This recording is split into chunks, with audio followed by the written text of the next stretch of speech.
Good morning, everyone, or I suppose for some of you, good afternoon.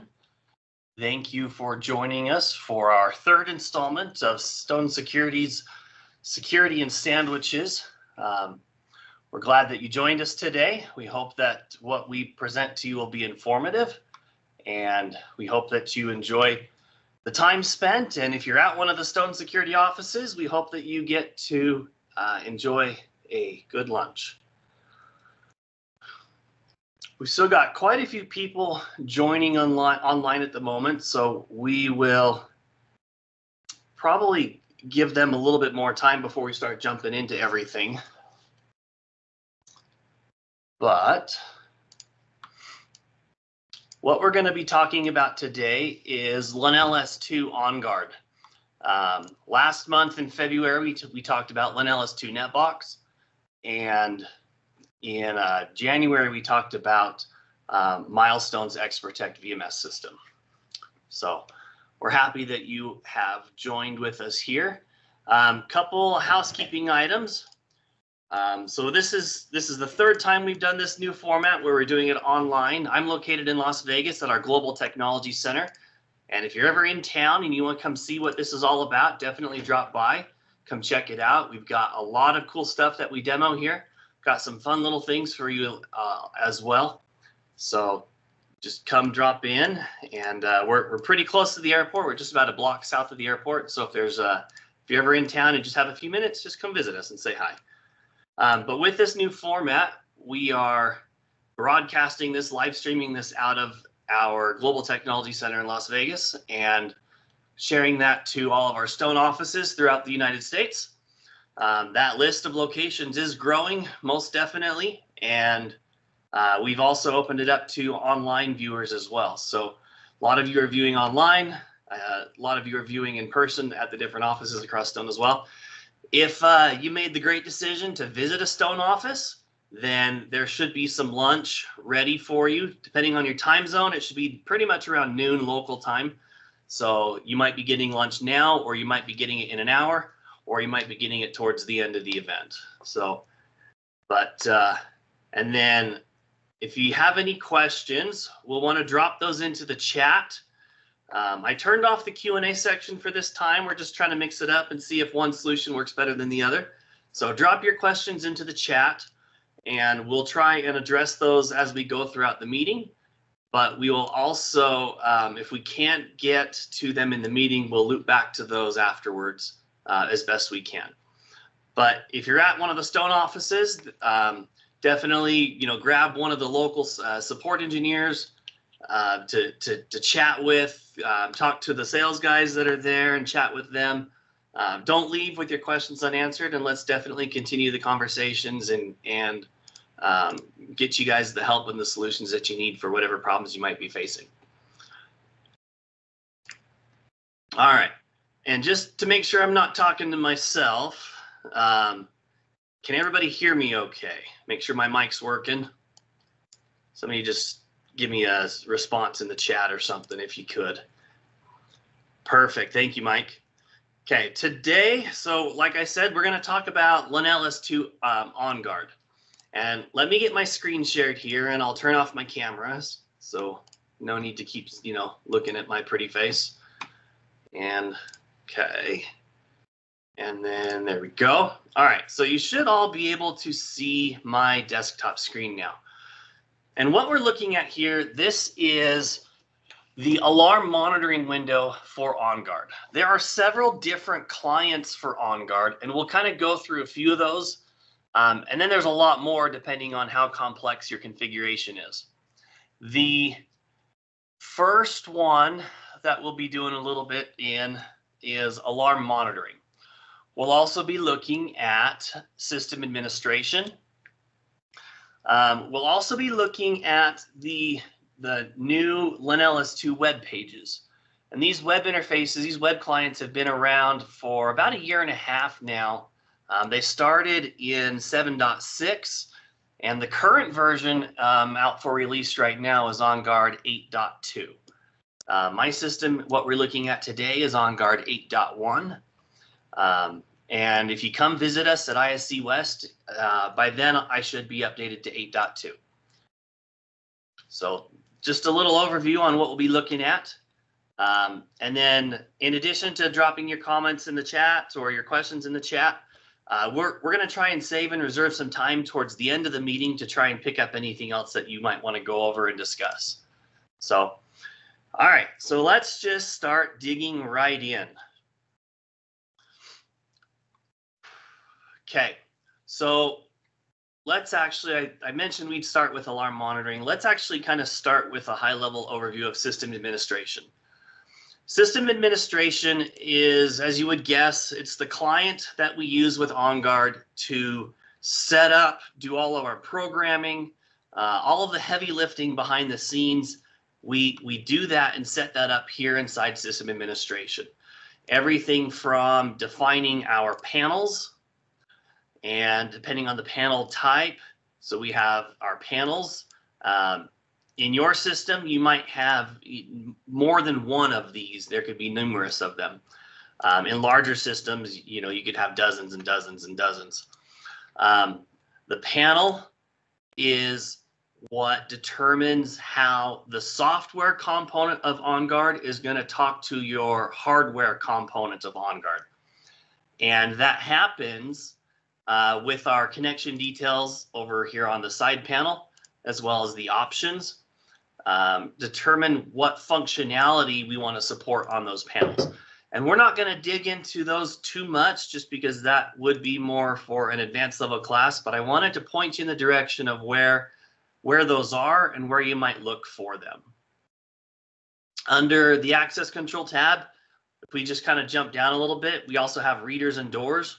This is where our actual readers and doors are defined. So if we're looking at my secure vestibule door, we can see that it is attached to my GTC OnGuard main panel. It is a LenelS2 dual interface board. So that's a board that'll support 2 readers.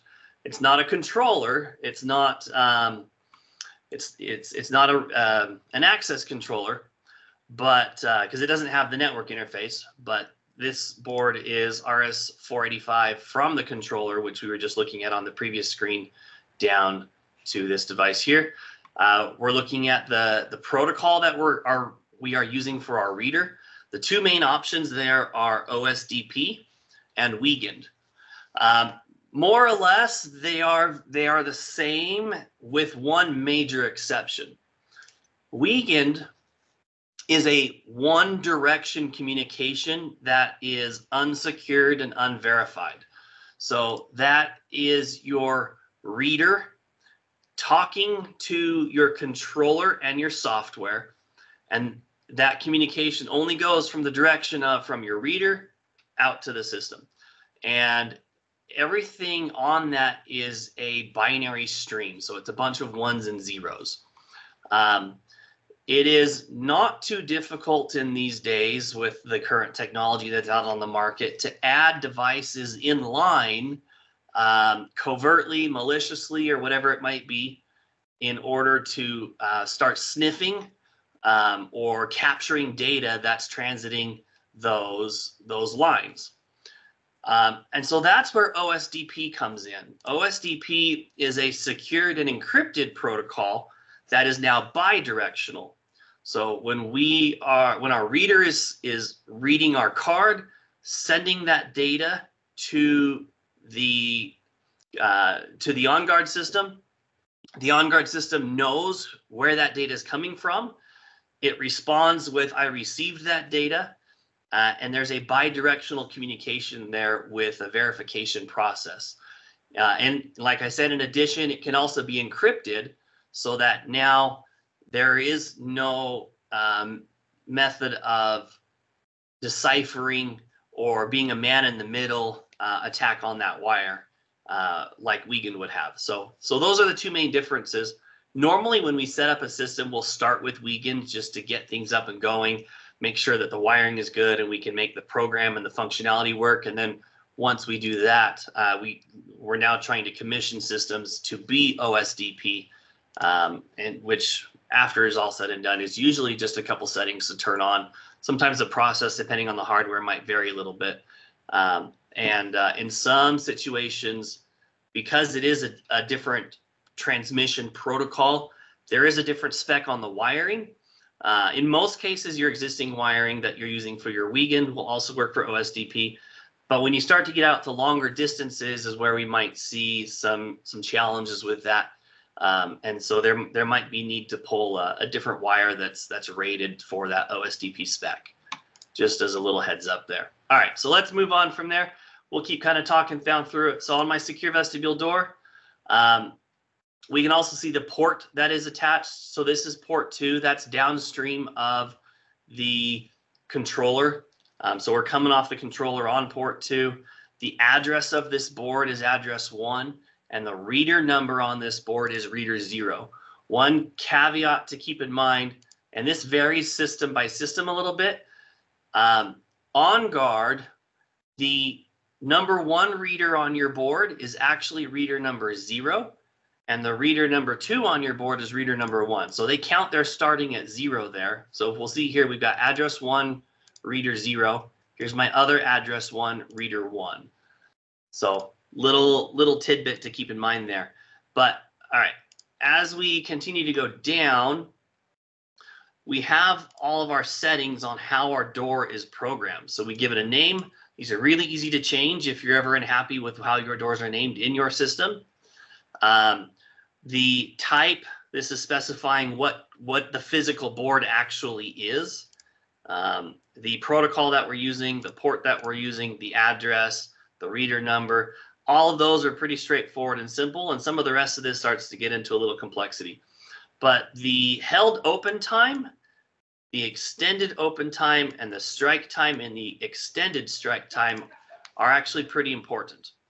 So the strike time is how long is my door going to unlock for after being presented with a valid badge.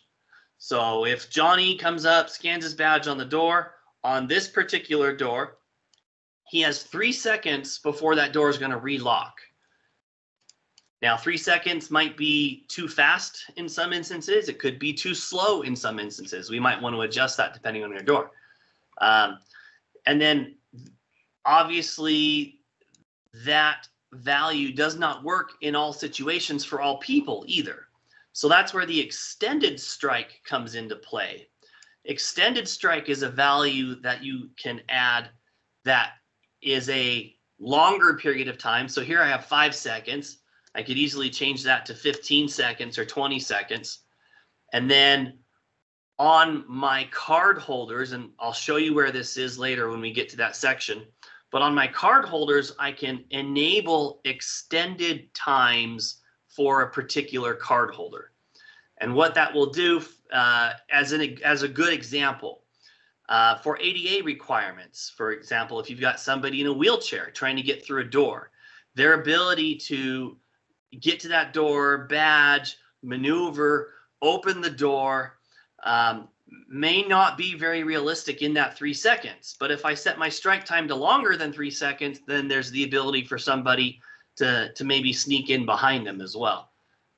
So enabling that extended strike time for the necessary people will give them longer to get the door opening through the door before we start having issues. That same concept of the time versus the extended time also applies to my held open. Right now, if my secure vestibule door is held open for 75 seconds, I'm going to get an alarm.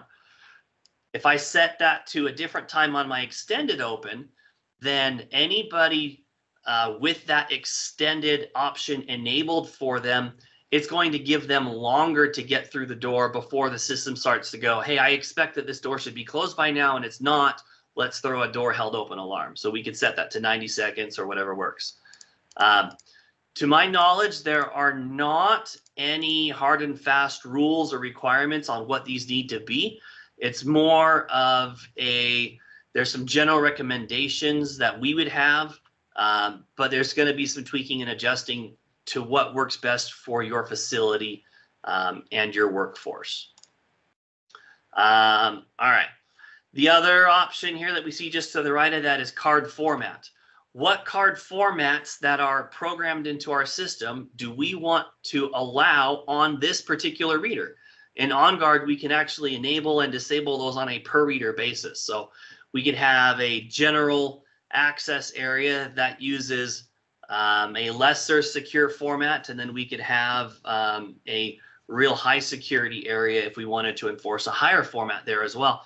We can actually then not have to buy the expensive cards for all of our employees because they don't all need access into that high security area. We would only have to do that for the high security employees.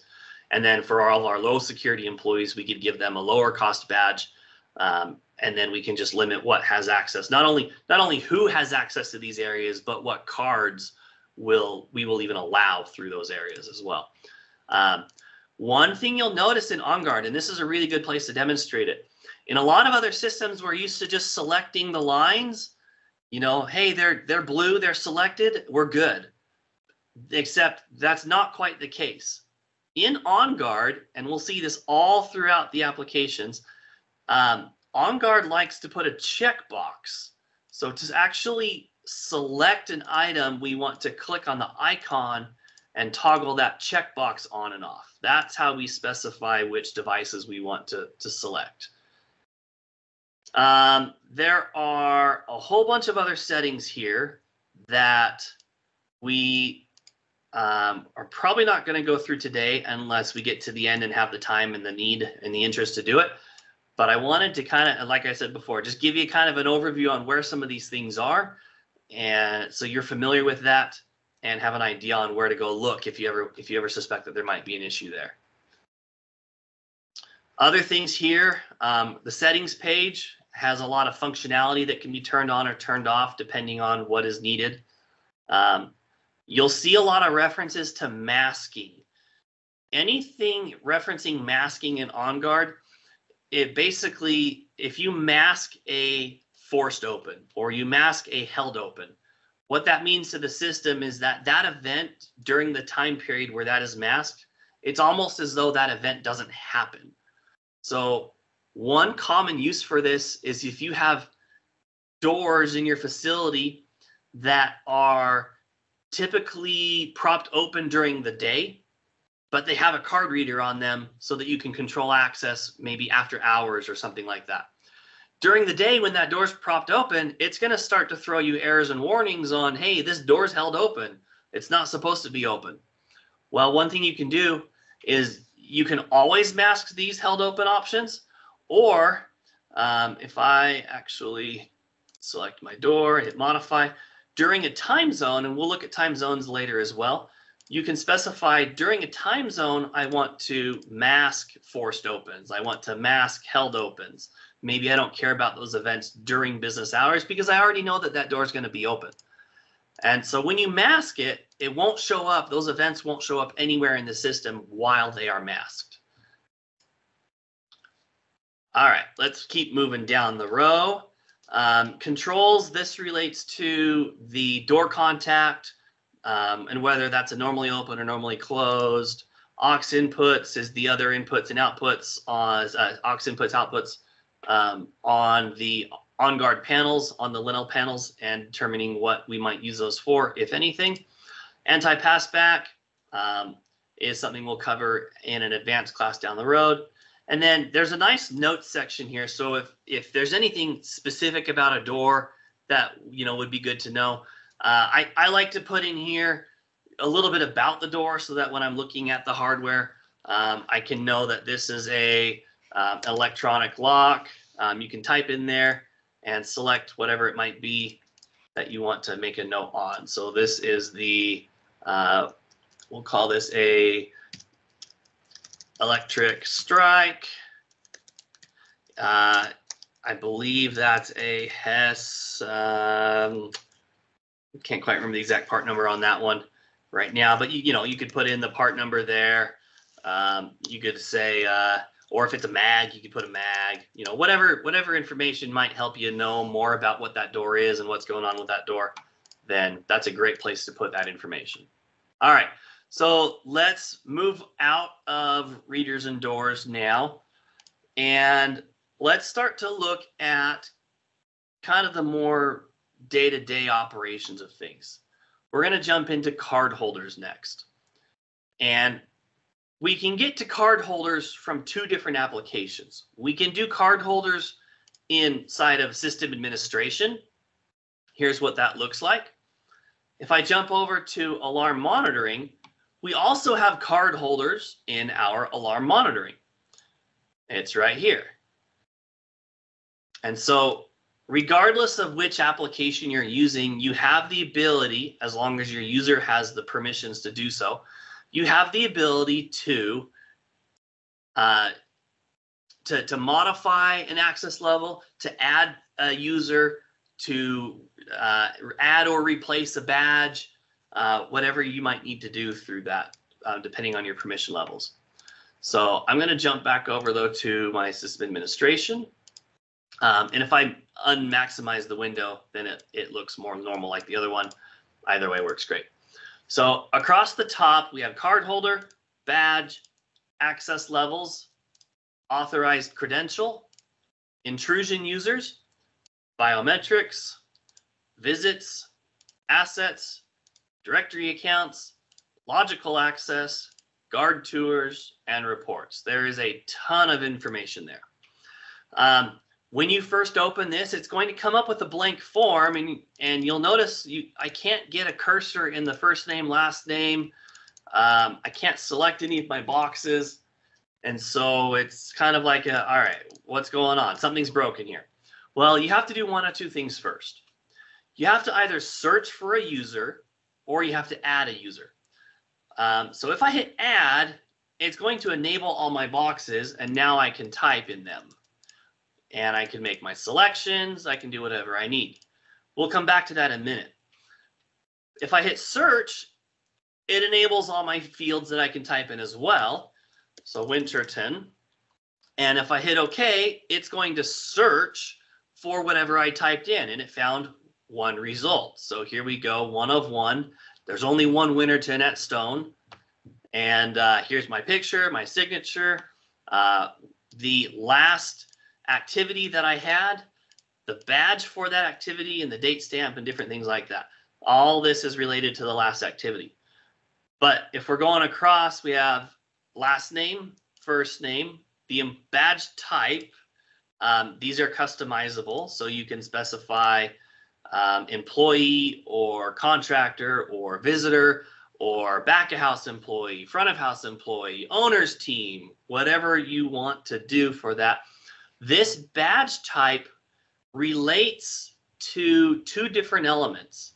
The badge type ties over to, let's look at it right now. So if I go to administration and then badge types, here we have our badge type list. And these are the ones that come kind of pre-built. You can add or modify or create your own, but we have contractor, employee, temporary, and visitor. These all have by default some preset values. Let me pick employee, for example. I'll hit modify so we can read these better. So here's the name, employee. I can make that say Stone employee. We can make it really say whatever we want, okay? What type of category is this? What type of employee is this? Is this a guest? Is this a standard, temporary, or visitor? So I would call my employees, they'd get a standard type badge. Do we want to automatically deactivate after a certain date? This is a standardized value, and you can always override these when you're creating and adding users, but this is going to give you the ability to kind of come up with a default pre-fill. It'll put this in already by itself. I could say after 5 years, 1 year, days, months. We could say no default. User must enter a date manually. We could override with the latest date of existing badges. If there's multiple badges that user has already, then we can make them all match at the latest date. Default access group, we'll come back to this in a moment. But the layout, so this relates to the actual physical badge layout. And so the layouts is one thing that I do want to look at as we go. but just keep in your memory that this is where the layout is specified. The layout is tied to the badge type. And then when we are modifying or working with card holders, the badge type value is what we specify for that person. So let's go ahead and hit cancel on that one. We're going to add a new. So we're going to call this, let's see. We'll pick on Fernando. Fernando's on our online session. He's one of our Stone employees, so I can pick on him a little bit. And I know he's not in our system already, so we'll pre-fill him in. So Rodriguez, Fernando, if my typing skills are up to par today. Card holder ID, this would be more verbiaged better if it said something like employee ID. Keep in mind, the card holder is the person. The physical card is a badge. So if I had an employee ID, actually I'm sure I do. I just don't know what my Stone employee ID is actually, to be honest. But let's say it was like 97 or 1054, 10,054. So I could put my employee ID there. My badge type, okay. Is Fernando a contractor? Nope, he's an employee. Okay, and that's where we select that. All right, if we want to put in an address, this could be a home address, this could be a work address.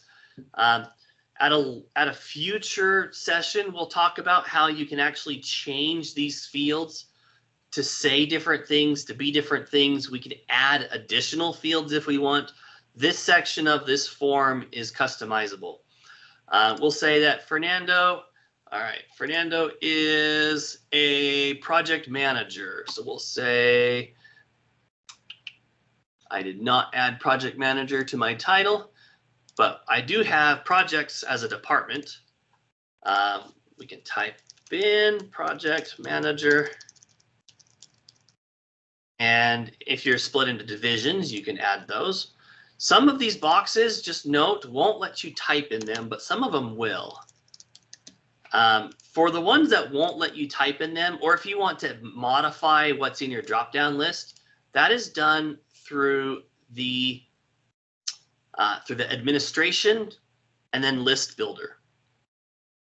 And then on our list builder, we could say for our departments, actually we'll do this for title. So we will say, make sure I'm just not missing here. Okay, so we'll say add, we'll say project manager. Okay, or enter, and now it's in my list, and now I can hit close. Okay, those changes, just note, they may not show up in this list until you actually close that form and reload it, because it needs to requery what the options are. So we'll go add.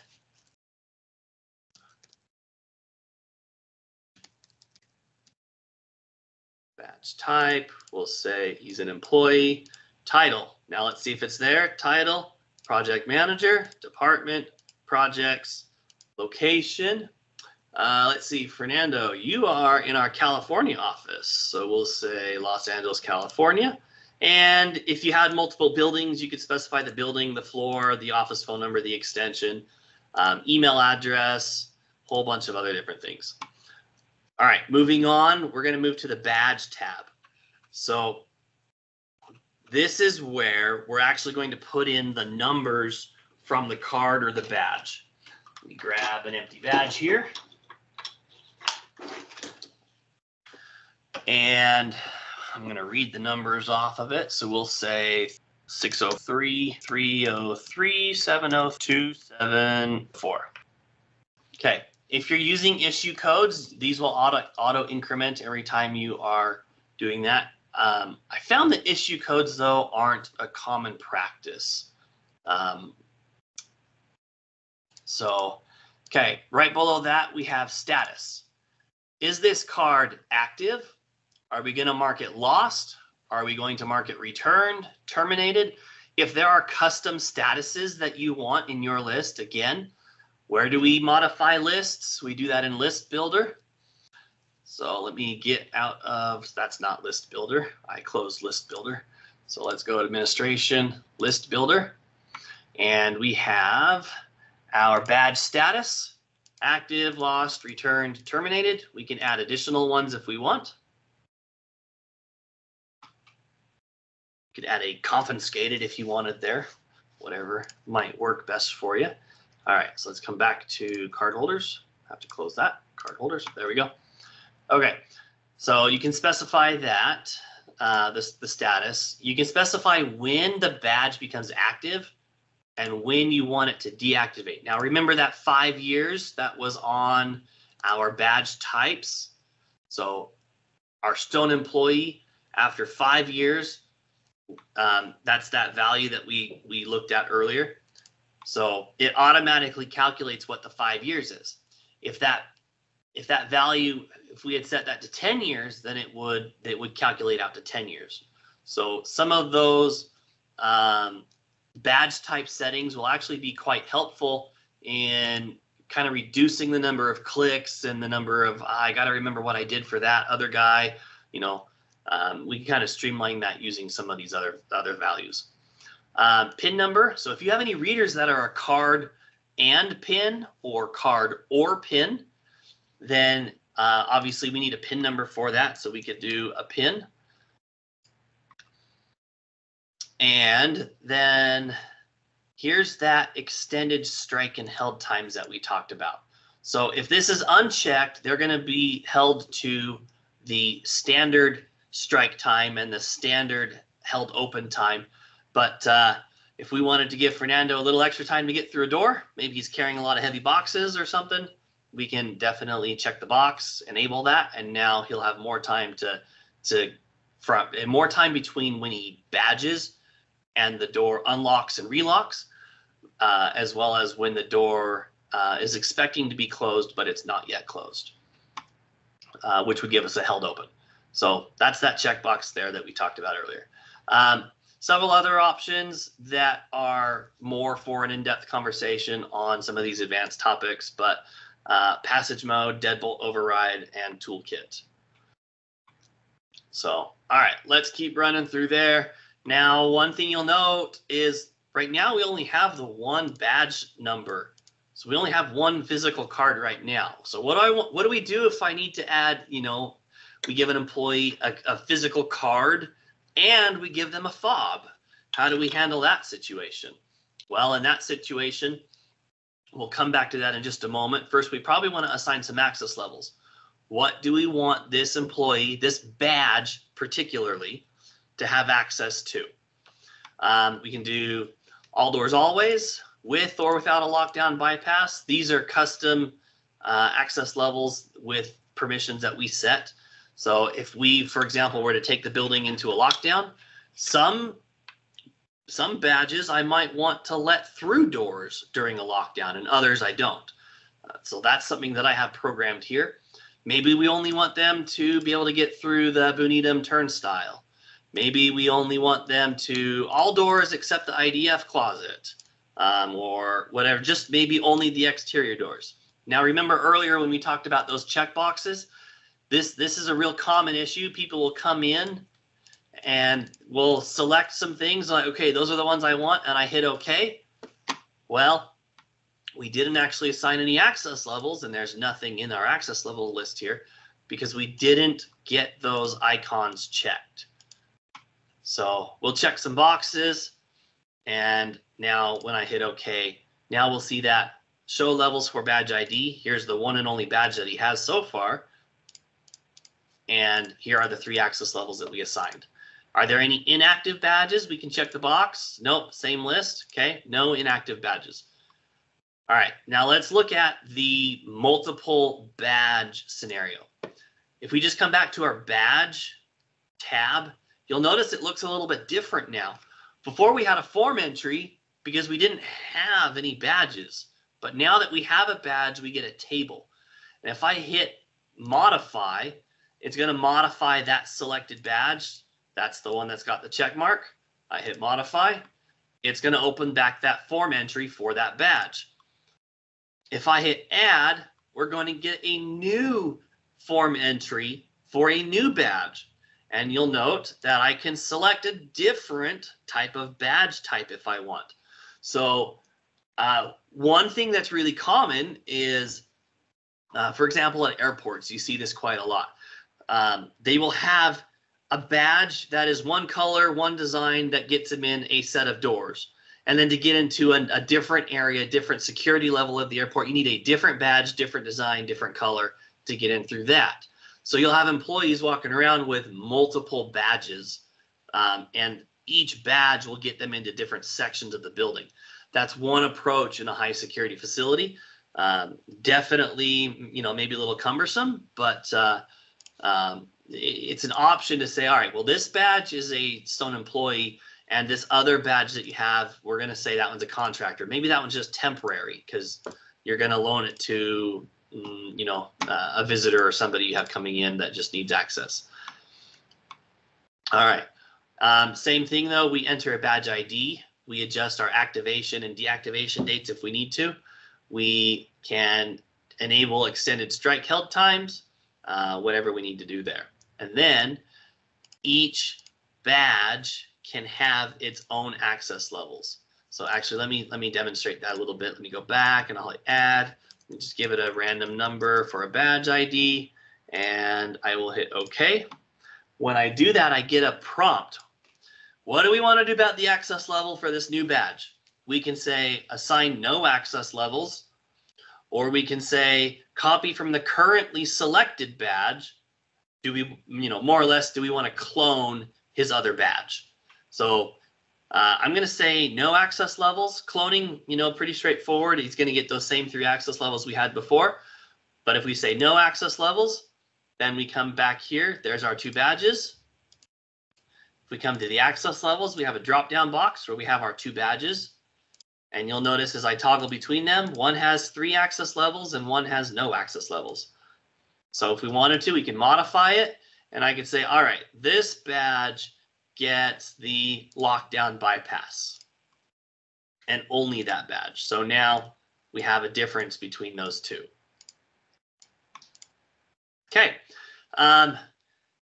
Adding photos and things like that is as easy as going to modify, and then we want to the button is labeled capture. The context on that is if I had a camera and I wanted to use that camera to live capture a photo, we could do that. We could also pull in files if we wanted to go that route. So we could say capture. My capture source.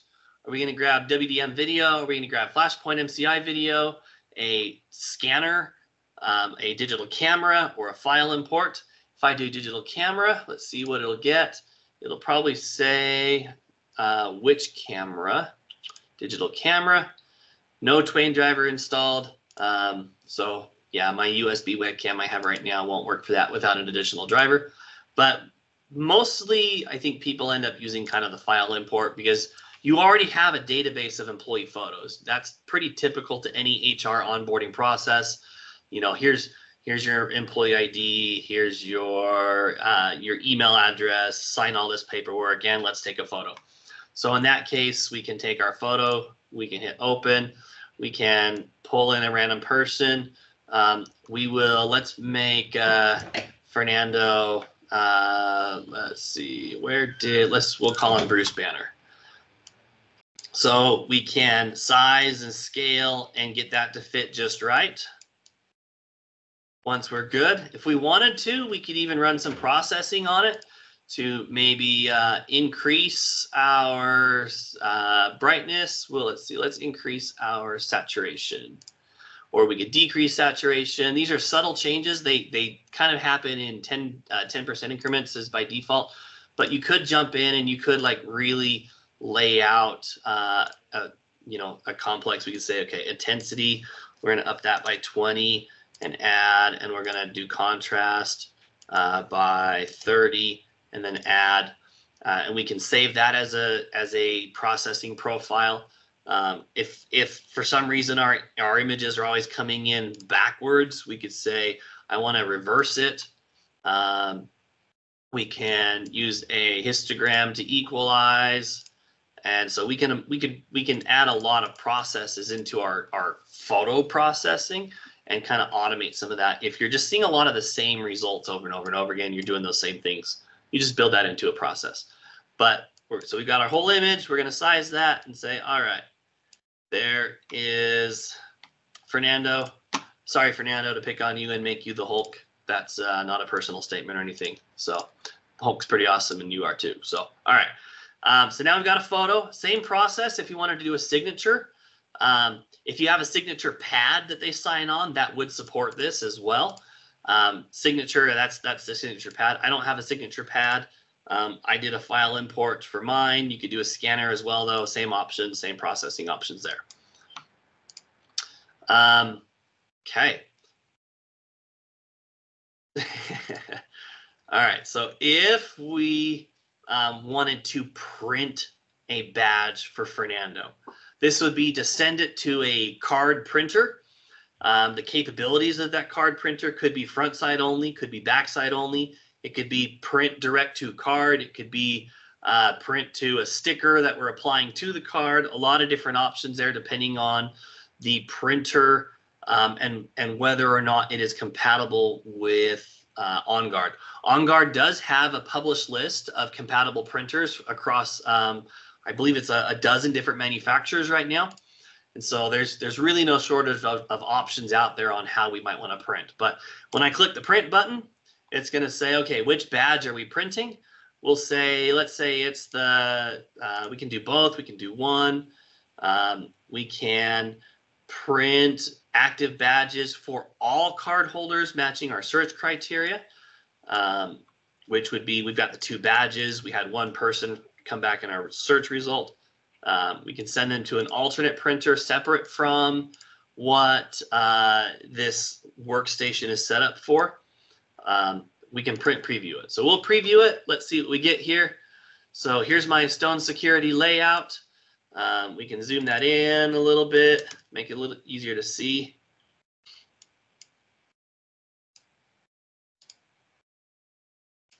Well, maybe my zoom isn't working. Okay. But it tells us the card holder ID, the badge type, and then if I had a printer set up, which will in the future, I'd be able to actually send this to the printer and end up with a physical card with this on it. You can print the current, you can print all, you can close. If we wanted to just say send this to, we could just send this to a Microsoft Print to PDF, and I can hit print. And we can save that, put it in my downloads folder since it's something I don't care about keeping long term. We'll call this Fernando badge. Hit save, and it will print that. And if I pull that up, go to my downloads, and there's the PDF of Fernando's badge, which I could do whatever we want. If we wanted to send that out for a proof to something, we could do that too. All right. Okay, let's shift gears a little bit. Let's see here. No, let's keep going here, I think. Let's look at some of the access levels because we've been talking about those quite a bit. So that is under access control, access levels, and here's where we define what our access levels are. So let's add one just for kicks, and we're going to say, let's give it a name. We're going to call it Security and Sandwiches March 2024. And what readers do we want to be part of this access level? Let's do our IDF door, the IT racks. Okay, now again, remember those check boxes. Just selecting the different line items itself isn't going to get me anything that I want. I have to get that checkbox selected. That check mark needs to be there. Okay, so you might check these and go, hey, my buttons aren't working. Well, we're telling it what. Now we need to tell it when. Always, or always no lockdown bypass, never. When do we want these to be valid? Now, where we can select multiple readers, we can only select one time zone. So if we say office hours, okay, we'll be nice. We'll let Fernando come in, and we'll just say always. Douglas, because I am remoted in on a full screen, I actually don't have control over the scaling. My apologies on that. If it's a little hard to see, I am recording this separately from Teams as well in full 4K, and that will be getting uploaded to YouTube. And so hopefully once we get to that point, if there's anything you want to go back and reference, hopefully that YouTube video will be a little better there. Okay, so when we create an access level, we need to give it a name. We need to give it the readers that we're looking at, and we need to give it the when. So what are we going to call it, what readers, and when? Once we select those items, then we can hit our little assign arrow key that's going to pop them out here to the right-hand side. And at that point, I can say, okay. We can also, if we're building one and we're like, I think this one's kind of a lot like the other one that I built last week, we have a show similar option down here at the bottom, which is going to pull up similar access levels, and it's going to kind of outline the differences there. So my all doors always has these doors assigned to it. And so we can make comparisons. So here's the access level that we're looking at versus what we're trying to build right now. And so we can outline those. That way we don't get like a million different access levels that are just close enough to each other to be really confusing. And then always, you know, be very detailed in your name. Because when you come back to it later, you might not remember or be able to recall what it was that access level was built for. So SNS March 2024, that tells me that it was made for that, but it doesn't tell me what doors it is. So let's, we'll actually clear out, we'll say, let's just do a back door level.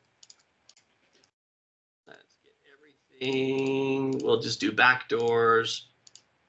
And we'll do the warehouse doors, and we'll say always, and we'll call this the back doors. And I like to put it in parentheses, the time zone that is applied to that. So I know when in context they're allowed to get through there. Okay. Do I want to modify this for all the any users that already have this? Yes. And there it is, the back doors always with what that is there. The user commands, we have the ability for first card unlock, double card, and you can modify those. If you don't want those to be tied to that, you can take those away. First card unlock is if I have a schedule running a door, and that door is scheduled to open at 8 o'clock, but maybe I don't always have somebody in the building right at 8 o'clock, and I don't just want my door to unlock on its own. The first card unlock functionality will keep that door locked until somebody with this check mark badges on that door, in which case they can get through the door because they have permissions to, and because they have first card unlock, it will then resume the unlock schedule, and at that point the door will be unlocked until the schedule tells it to relock. That's a really common setting if you have like a lobby space that's open to the public, and you've got access control on like the front door to your facility, but you want it to be unlocked during the day. Make sure that we've got this set up so that it's not unlocking until somebody has physically been to that door, so that we know people are on site. All right, let's jump over to the time zone. So when we were looking at that access level, we saw that it was tied to a time zone. We picked always, but we could have picked others. So if I go to access control and time zones, This is where we can note our holidays and time zones. So here's our time zones. It's a tab across the top there. Here's the always that we were working on. This is a system default. The always no lockdown bypass was one that I made. The never is always and never are typically there by default, and then you can create additional ones. So we go down to the bottom, we hit the add box, and now we can give it a name. We're going to call this, we'll call it Wednesday, and I'm going to say 4 to 7 p.m. And so when do we want that to start? We're going to say Wednesday. We check the box for Wednesday. When do we want it to start? 4 p.m. So we want to put these in 24-hour time mode. So 4, 5, 6, so that's 1600. When do we want it to end? 7 p.m. So that would be 1900, except the way that these work is the system is metered on the leading, actions happen on the leading edge of a minute and the trailing edge of a minute. So when I say open, it's going to start on that leading edge of 1600 and 0 minutes is when we'll unlock. That one's pretty straightforward. The end time is where it gets a little different. If I want my door to lock right at 7 p.m., I don't want to put in 7 p.m. because what that's actually going to do is it will stay valid or unlocked or whatever we're tying this to. It will stay until 7:00 and 59 seconds. So it'll actually be a minute. Now you might think we're nitpicking over a minute, 59 seconds, but in some cases that actually does have significance. So the way around that is instead of saying 1900, we're going to say 1859. All right. All the day columns that we select, Monday, Tuesday, Wednesday, the checkbox is saying it's valid, it's enabled during this time. So keep that same thought process as you're going into the holidays, H1, H2, H3, these are holiday groups. Do I want to enable access during the holiday 1 group? Then I check the box. If this access level should have 0 access during holidays, then I want to leave these unchecked. Same as I would say, I don't want them to have access on Saturdays by leaving it unchecked. I don't want them to have access on the holidays by leaving it unchecked. If you can, the holidays can be kind of confusing because you're like, oh, and I want the holidays to apply. But checking the box is enabling the access during that holiday, which in most cases we don't want. All right, so we've got our start and end time. We could also break this into multiple times. So we could say, all right, let's say Wednesdays it's 4 to 7. We could also say for Thursdays, maybe it is 1600, and we're going to go to 8 p.m. Maybe we go an hour later. So 1859, and we'll check the box for Thursdays. I'd want to update my name to make more sense with that. So we would maybe call this warehouse hours or shipping, receiving, whatever we're tying that group to, we might want to do that and then specify the date and time so we know better what it is for other places we look. All right, so we'll hit OK. So there we have our access level. And if we were to come back to the time zone, so if we come back to our access levels, if we wanted to modify the back doors, instead of saying always, so we have to check the boxes. We have to now kick those out, and then we'll say back doors and the warehouse doors. Those are the ones we had selected, and we'll say our Wednesday 4 to 7 p.m., which also included Thursday because I didn't update the name, so it'll be confusing in the future. Now we have those access levels tied to that time zone instead of the always like we had before. Yes, I want to update that to all users, and there we have it. So now the holidays. If we jump back over, Holidays is a tab across the top. And we have here's our Christmas holiday. That is the H1, the type 1 holiday. Maybe we call that stone office closers or company holidays. We might add that in there. And then we can add in additional holidays on that type. So let's say we want to say, let's add one. We're going to call this, let's make up a holiday or a holiday I don't have in there. Let's see here. I got the 4th of July. I got New Year's, Thanksgiving. We'll call this Adam's birthday. And we'll do that. We'll call it a stone on. Yeah, the whole company is going to close down on my birthday. We'll do that. And we'll pick a day. This is not my birthday. I'm just going to pick a random date. And we'll say that's May 15th, and we want that to repeat yearly. And we can have it just be one day or multiple days. And then we hit OK. And now my birthday, which is not my birthday, is in the list as a company closure.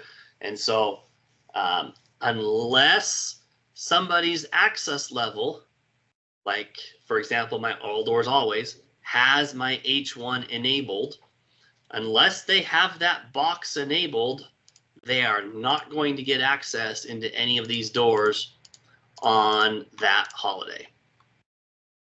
And now, since I don't want to get down the road and forget that I did this, and then on May 15th start to wonder why nobody can move through the building, I will get rid of that one. Okay. Let's transition now over to actually, let's do this. We're an hour in. Let's take a quick 3 to 5 minute break. While we're doing that break, stretch your legs. If you need to grab another drink, do that. Go to the bathroom if you're at a stone off. Well, go to the bathroom if you're, anywhere near a bathroom. But give me a minute here to see if I can get my screen resized a little bit so it's a little bit easier for everybody to see. So I've got a 10:59 on my clock. Let's come back. Let's say 11:03. So just 3 minutes after the hour here. All right.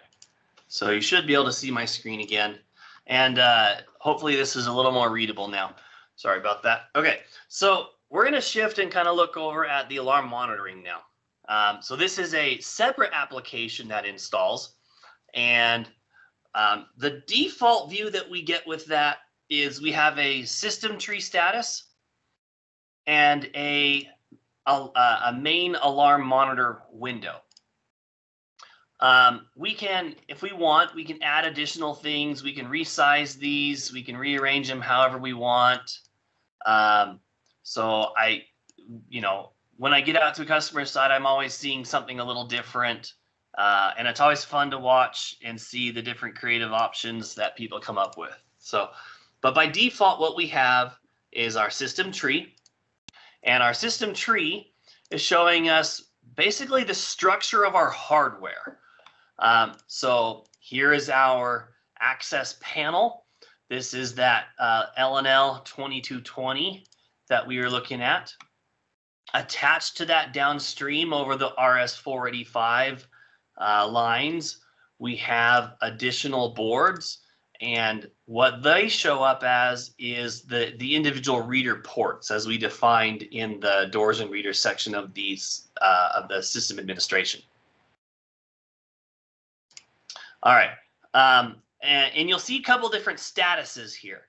So this yellow X, that's telling us that this reader interface is offline. Now, when it's talking about reader interface, it's talking about the actual physical card, the board that's in the panel, in the IDF closet or whatever it's mounted. That particular board, the whole board is offline. Now, in this instance, that board it should be a 1300, so it should just be one reader port. If we had two of them off at the same time, then we would, be able to assume, or we could, look it up and see that, hey, these two doors are on the same board, and that board is showing us offline. Up here where we see this status as the device is offline, that's saying that that OnGuard is not talking to the reader. The reader itself is online.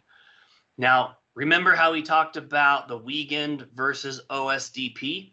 If my system is all weakened, that's a one-direction communication. So my OnGuard panel has no idea whether or not my reader, my weakened reader, is offline or online, because it's either talking or it's not, and it's not talking if there's no badges being presented to it. So when we turn on or transition to OSDP, that secure bidirectional communication, then in that instance, we get additional statuses where we can say, hey, my panel is online because I don't have a yellow X, but my reader is offline because I'm not able to talk to the reader at the endpoint. So this one I unplugged earlier today, and so that's, so we could see that as a status. There are yellow X's, there are red X's. So if we were to disable a device, then we would get a red X. And then there's different things there as well. Okay. If we get all my doors right now are showing closed, let me prop open a door and we'll see what a held open looks like. Just 1 minute to hit that door.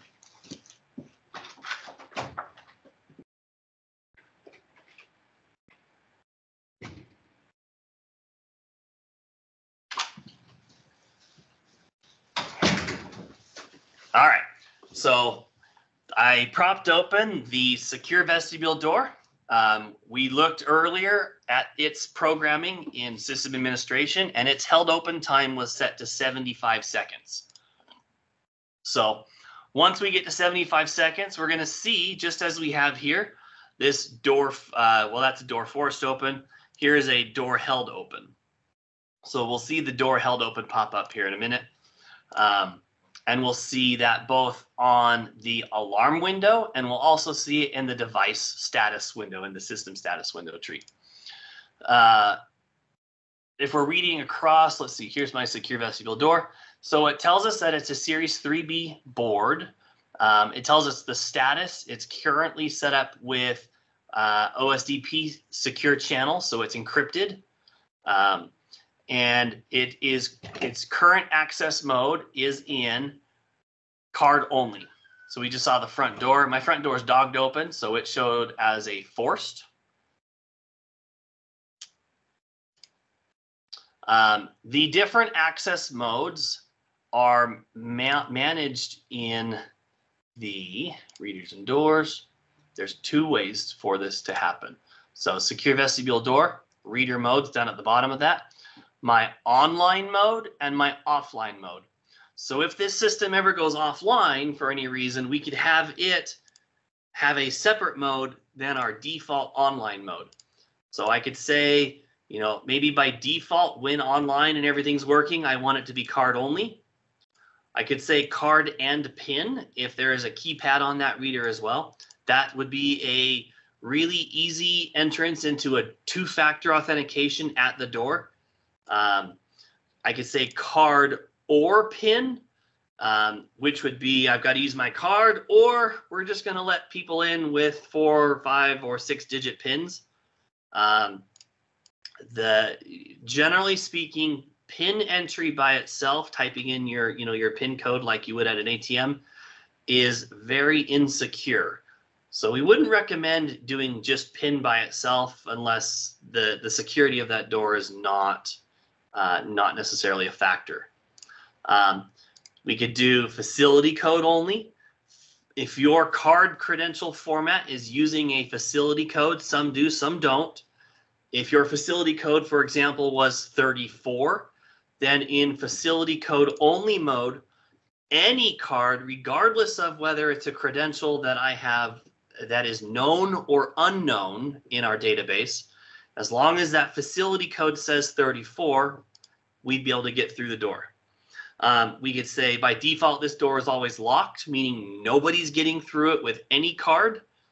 Or we could say by default, this door is unlocked, meaning anybody can get through it without a card. Most commonly, it's card only. Second to that would probably be card and PIN would be the next common configuration. Typically, the offline mode is going to match the online mode, but there may be some situations where you would want it to be different. And we can talk through those with your own specific use case as needed. So that's where we set the default for it.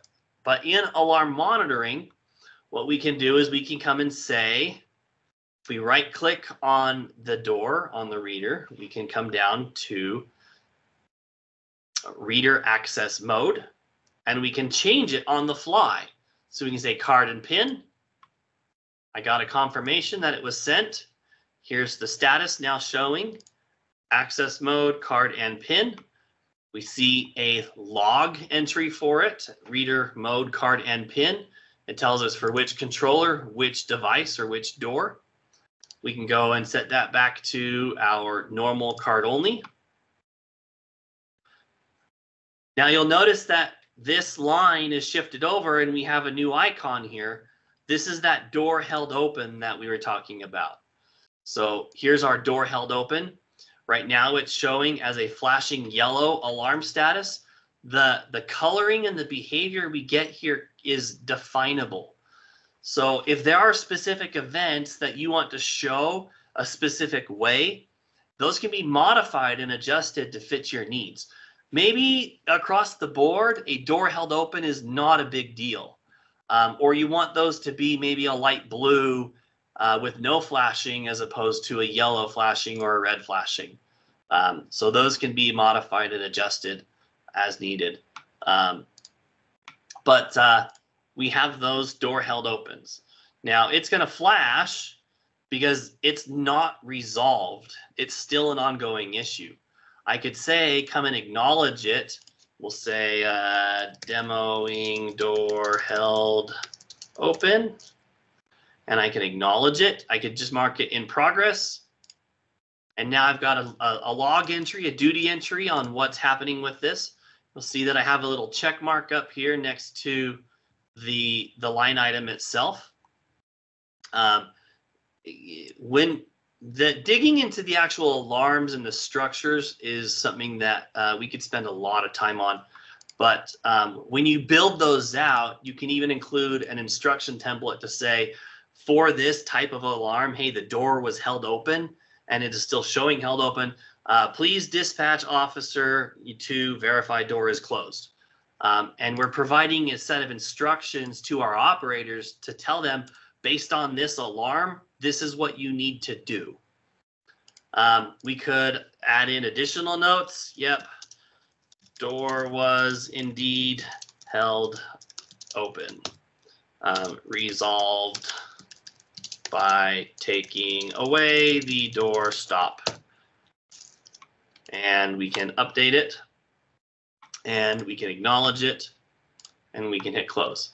Once I've acknowledged it, the log entry has now been cleared because it's no longer an active situation in context of our logging, at least.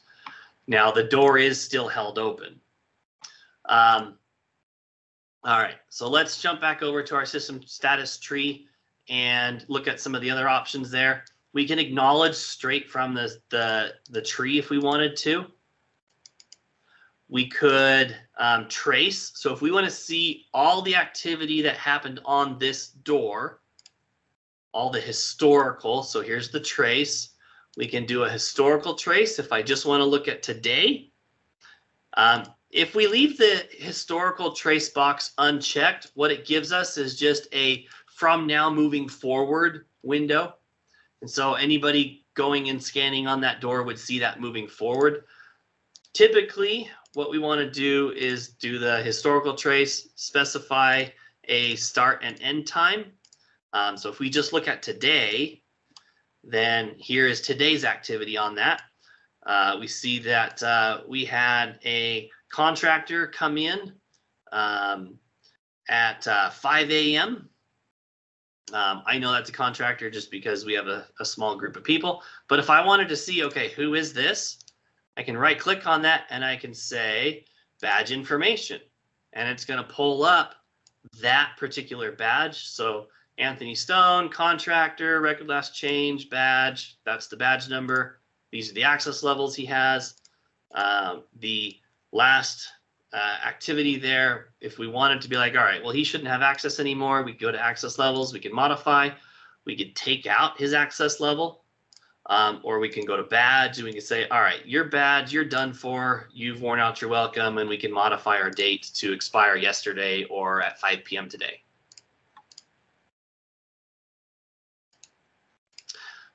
If we want to see, you know, we get snooping around and discover, oh, what's going on here?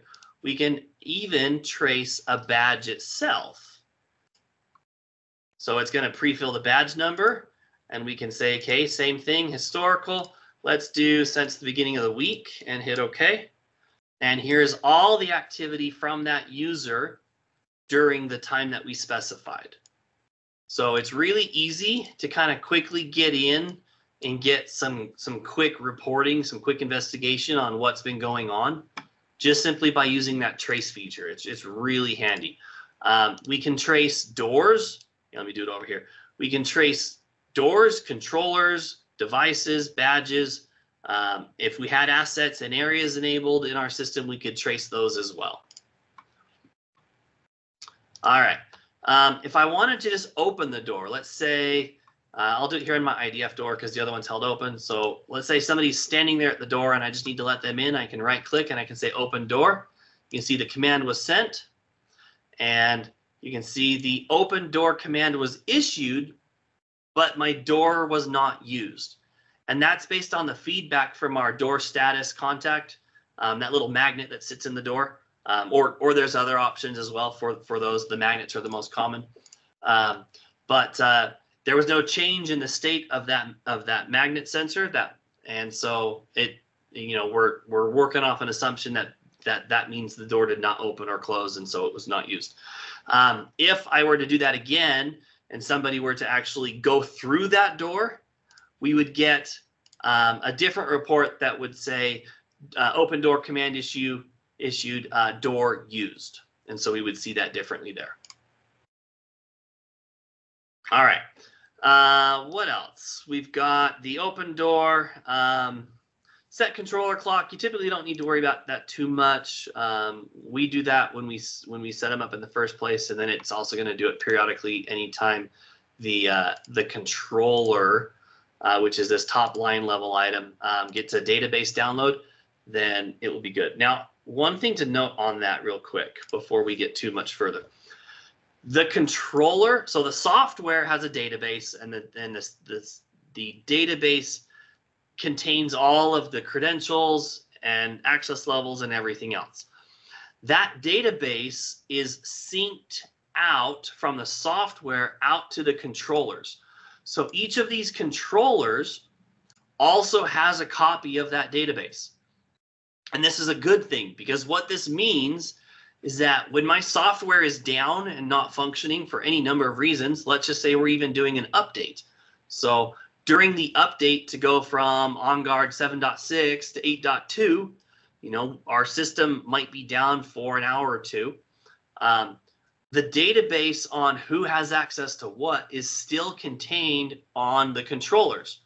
And so those controllers and these readers underneath the controller still have that information, and so my users aren't prohibited, or they're not going to be kept from progressing and moving throughout the building. What would be inhibited would be, hey, if I have to go and add any new users, I wouldn't be able to, one, because my software is down, I wouldn't be able to add anybody else. But in a different scenario, let's say our software is up, everything is up, but there's a network connection issue between my software, my server, and my controller. And so everything is still online and powered and working, but there's no communication now between the two. So in that instance, again, my database is still there, all of my existing people in that database still have access through those doors. But what would be different in that scenario is where in my software, I can jump in and I can add users. Those new users aren't going to get distributed throughout the system until that connection is reestablished and the new version of the database is downloaded to the controller. So a couple scenarios there just to be mindful of as you see different things. If you're ever having an issue where it's like, man, I just don't feel like you should have access to this door. Everything is programmed correctly. You've got the access level, the time is correct. It's just not working. One thing you can do is you can right click on your controller, come down to the bottom where it says download database, and I can trigger the system to download the database. Now, be cautious when you do this because you'll see that all my devices went offline. They're now showing a red X. And locally, what it means is that while that database is being resynced locally, because basically we clear it and then we download the new one, access through my doors might be a little bit affected or might be impeded because it doesn't have that list. So while it's downloading the database, when you force it like that, you may get some interruption in people being able to get through doors. But it is handy to know that you have that option if you do have an issue where for some reason it just doesn't seem like this is getting sent out.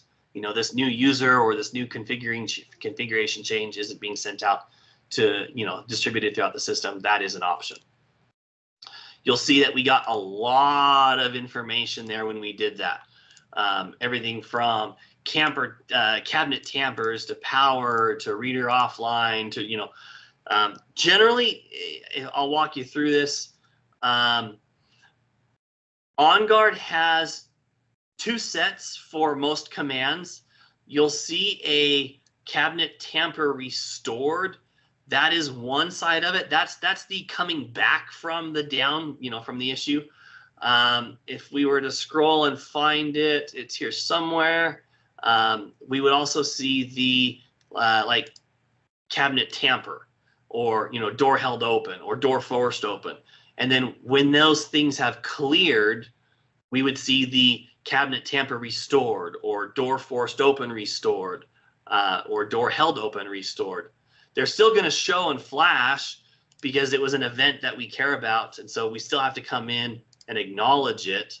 But one thing we can do quite easily is we can come in and we can kind of select a group of items and we could say fast acknowledge the group. We can mark them as in process, or we can just acknowledge the whole group.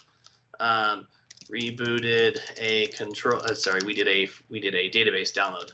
Database download, and it's going to go now and acknowledge those alarms and clear them out from our list, and it will leave a note. All right. Let's see. If we wanted to mask temporarily, so for example, we'll do this now. This door, my secure vestibule door, is showing forced and held open, and that's because the door was open when it came back up, and so that's where it's getting the forced status from. It doesn't know that there was a Rex on the one side that said it's okay to open the door. But I can come in here and I can say mask door held open, and we'll get a door held open masked. So we do have a line item there that says that we did this action, but the status on this should now update to not show that masked, and it may take a clearing and coming back to get it to clear, but we can mask those events. We can unmask them as well. We can pulse outputs and inputs and a whole bunch of other things that are kind of atypical for most situations. Okay, let's see. We have a half hour left. I want to make sure I leave you guys plenty of time for questions. So let's take the next 15 minutes, and I want to show you the web clients, because I think that is worth looking at as well. So here are the web clients. These started, and these I can use, this is a web page. So these will work in any Chromium-based browser, Microsoft Edge, Google Chrome, Mozilla Firefox, Safari, and I mean, even some of the more obscure ones like Brave or Dolphin, Opera, you know, as long as it's a Chromium-based browser, which any modern browser is, the web pages will function with that browser. There is, I believe, and I may end up correcting myself on this later, but for OnGuard 8.0, 8.1, and 8.2, there should be one license for these included. I know, at least for a fact, on new licenses, that is included by default on new licenses. If you are upgrading from an older version, I believe right now that by default they want to sell you the license for that. We've argued with them quite a bit though on like, look, if we're upgrading existing customers, we should be able to, that should just be included. And so there's some conversations happening around that right now. We've had success in getting at least, you know, the default one license turned on for those upgrade customers as well. But it may just know that, you know, if you've upgraded and you don't have the web pages, it might be something that we just need to go have a licensing discussion with LenelS2 and figure out what the course forward is. These are licensed though as a per seat, same as all of the thick clients. These are as a per seat. Now that seat is not tied to a specific user, it's tied to concurrent users. So if I have 2 seats for my alarm monitoring and system administration, I can have any 2 users signed in concurrently. At any time where that 3rd user tries to sign in, it's going to say you're out of seats, you're out of licenses. So one of those people would have to sign out before the 3rd person can then sign in to occupy that seat. Similar approach here to the web pages. It is on a per seat basis. And so if you wanted to get 10 seats, we would have to get the license adjusted to be 10 seats. We can leverage both internal directory, which would be OnGuard users, or if we AD join it, if we join it to your Active Directory, then you can also leverage your Active Directory users. So I'm going to sign in. And if I type that correctly, there we go. Here's what we get. Depending on the version, you'll have some dashboards, some reporting dashboards at the top of your screen. Everything here is customizable, by the way. So we can jump in, we can hit edit, we can specify the dashboard that we want. We can add additional dashboards. Let's also grab our cardholder dashboard. And just so we can see what it looks like, let's also add our event dashboard. Let's hit save. Now it's going to reload with that. So we have right out of the gate some really nice reporting on the current status of our system. And we could spend a whole 2-hour session just going over the different reporting features as well. But at a high level, so last month, events by event type. In the last month, I had 7 access denieds and 515, the access denieds is this tiny little sliver here that we can't even see. So I had 7 access denieds. The green here is my access granted. I had 515 access granted, and I had 2,567 system type events. We would have to dig into a more detailed report to see how those break out. So last month's events by type by a reader, we can see where those are happening. So my secure vestibule door had 151 granted and 116 access events, and I'm not seeing any denieds.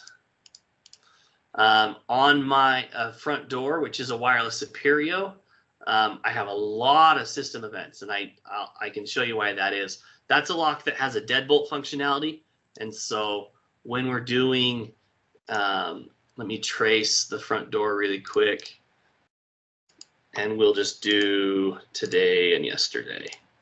So what we're seeing there, all the system events are like this internal deadbolt off. So we have a lot of those that are just associated with the lock. These are the system events that it's telling us about our high number on. Okay, let me grab my web page back up. Okay, door held open alarms by door. We can see that the warehouse has a lot of held open alarms. It gets, you know, opened up and left open for more than 10 minutes. I could come and adjust the timer so that we're alerting on it less, or, you know, maybe we have an internal strategy we need to address with employees to say, hey, let's not leave the door open quite so much. Front door, again, it's like all these different door held opens. Door forced open alarms by the door. We can see how that weighs out. Here's our card holder section where we have the creation and deletion by date. So on the 28th, I added one. On the 25th, I added one. On the 22nd, I added one. On the 14th, I added one. Badge creation and printing. So as we were doing the print demo today, we actually did click print to PDF, and so that we have a print for one. Badge expiring soon. I don't have any. Last month, top 10 transactions by objects affected. This is more system status on logged in, logged out, things like that. So, but if we come down below that, what we have is two different color schemes here. We have a dark blue and we have a light blue. The dark blue items that we see are the thick clients. So these are shortcuts to the thick clients. So when you click that, if the application is installed on your computer, it's going to try to launch it locally on your computer. So, and we can see that with our little PC icon down here in the bottom right corner of that as well. So alarm monitoring, ID credentialing, these are thick clients that have to be physically installed. The light blue are the web-based components. So for our thick client alarm monitoring that we were looking at just barely, the web version of that is just monitor. So if I click monitor, it's going to take us to the web version of that. I've got a screen. Right now it's showing live. So by default, it's only going to show what's happened from now moving forward. But I could also show historical starting, let's just do the last 24 hours. And so here's our web-based alarm monitoring. It's giving me very, very similar information as what we were seeing before. So what is the, and you can arrange these icons or these columns in any way that you want. These are customizable. Configure columns, we can arrange, we can hide some, we can, you know, rearrange them however we want. So we've got the front door and we have a reader mode set to unlocked. We have the secure vestibule door, the door forced open, masked, and then we have, so basically all these events, reader offline and on down. If you wanted to filter based on a certain series of events, let's say I only want to see my condition, let's say if I have any access denied. So let's do device reader, that would be specifying the device. If we do the alarm panel, camera, device, logical device, let's come down to card holder. That would be looking for a card holder. Where would my access denied be? Just show that one. So priority time, priority, that's the status of the alarm. Thought it would be here on the reader. Maybe we need to specify the reader first. No, we shouldn't need to. All conditions, any conditions. Okay, well, I might have to dig around and play with that. I know it's here somewhere because I have seen it done. but I am not seeing it on my system right now. Okay, well, we'll move on. There are ways to filter the list to get just the things that you want. You can expand out the events to acknowledge it different ways. You've got some acknowledgement buttons here. We can mark it as in progress. We can add our notes if we wanted to. Testing, acknowledge, mark it in progress, anything we need to do. We could show me only badge events, and we'll continue. So badge events, again, historical, we can say the last 24 hours. Here are just my badge events. Non-badge events, pending, hard, so you can kind of filter those out a little bit here as well, instead of using the search as a filter. So we can see Christian, McKay, myself, all access granted on the particular doors. We can do a new custom layout if we wanted to, and it just goes and goes. So if we wanted to say, okay, here's Adam, we'll click on Adam. What do we get? We get a recent activity of just that user. We can jump down to badges, and we can see the badges that I have. I've got two. I've got a fob and a card. Access levels. What access levels do I have? If we needed to, we could say, show me more details. That's going to jump me over to a new browser window that is credentials. So we've moved from monitor to credentials, and it's going to shortcut me to all the credential information for me. If I needed to actually, let's say we need to modify or take away an access level, we could do that here. All right, so let me come back to monitor. We could save that trace if we wanted to. And here we have it now in its own little trace window. We can go back to our badge only. We can toggle between them. If we're needing to work around and juggle multiple things kind of at once, we have that. And that's a nice little feature. Okay, let's go back to our dashboard though. On our dashboard, again, we had the reporting at the top. Let's come down to, so we looked at the monitor version. We can look at the credentials version. So credentials, here are our people. We were picking on Fernando earlier. So let's do the same thing, Fernando. And here's Fernando, Mr. Hulk. Here would be our employee ID. If we're using visitors, then we would specify, allowed to have visitors or not allowed to have visitors. Cardholder information. We're going to give Fernando a middle name. We'll call him Fernando Hulk Rodriguez. And we'll say that he, we've got our title and department drop downs that we specified earlier and defined through the list manager, the list builder. We could add a directory count. So if we wanted to say, okay, on my Active Directory, we could tie it to there.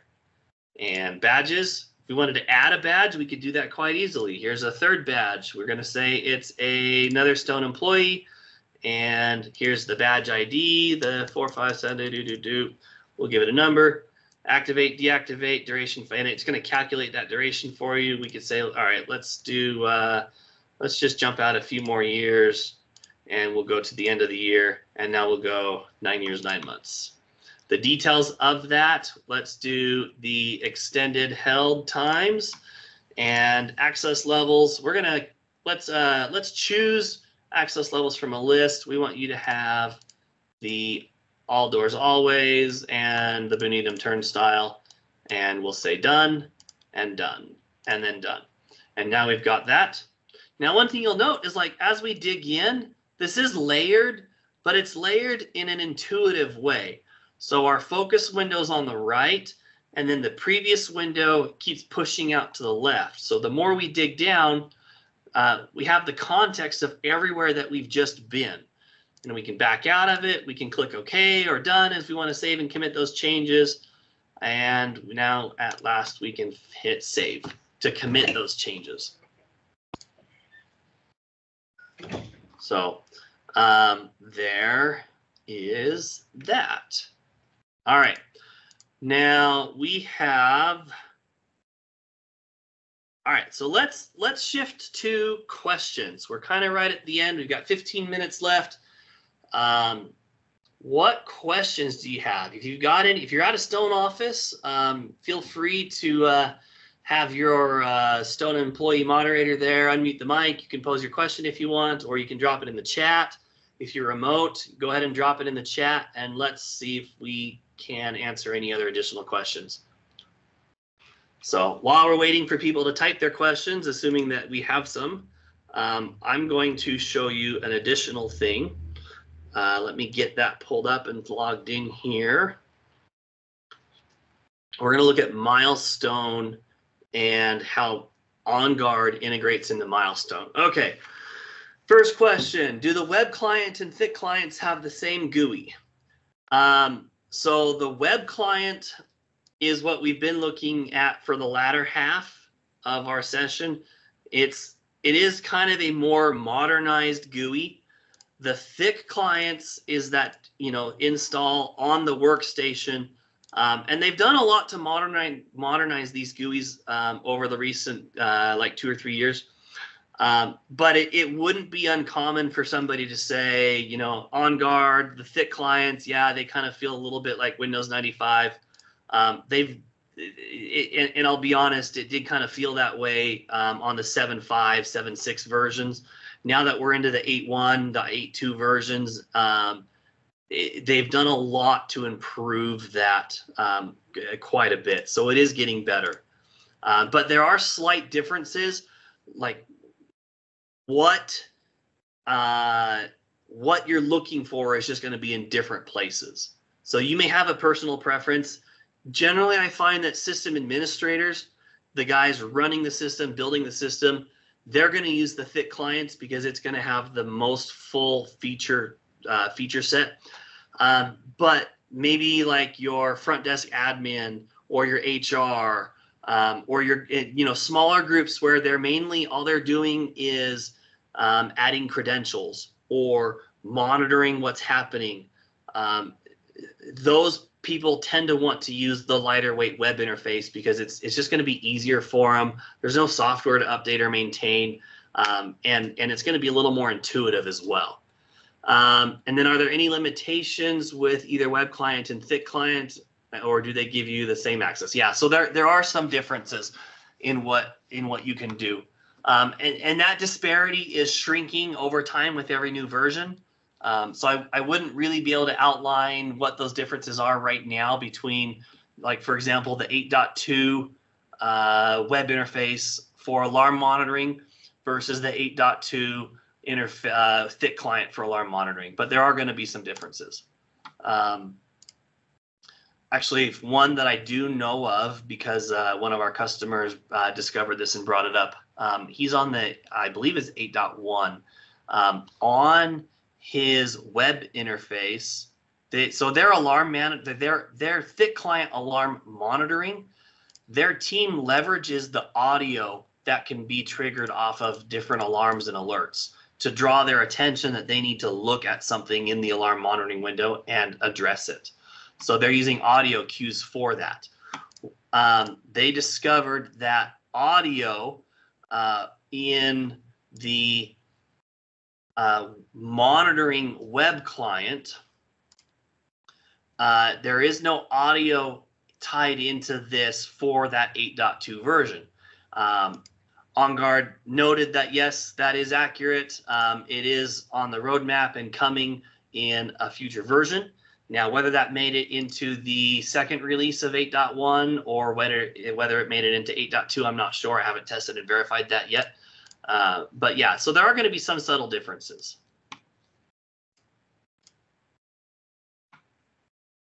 But that was a great question. Any other questions that we need to look at?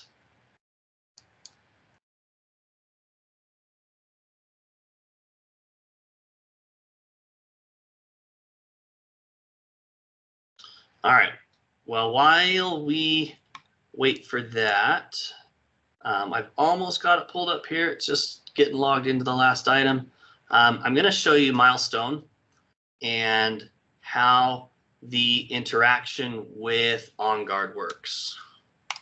And let me get this over to a window where I can grab it. There we go. Okay. So For those of you who are using both Milestone XProtect and LenelS2 OnGuard, so the familiarity here is we have Milestone. And if we go to access control and OnGuard, let me do the OnGuard temp one. Okay, so here I've got several doors that have cameras associated with them. And we have on the right-hand side of each camera tile information that is coming from the access control system.